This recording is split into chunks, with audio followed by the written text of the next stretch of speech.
Տան էս կողքին մարդ չկար, բայց այն կողքին կեսուր, կեսարս, դեքորս երեխեքը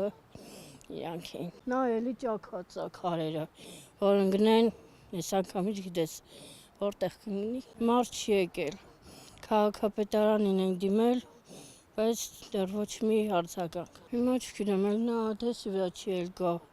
94 տարեկան տատիկ է։ Վերենք ստեղ ինչ անենք։ Նենց տուն էլ չկա։ Մեր տունն էլ է նեղված կա։ Կեսուրս, կեսրարս, դեքորս երեխեքը մեր տանն են մնում։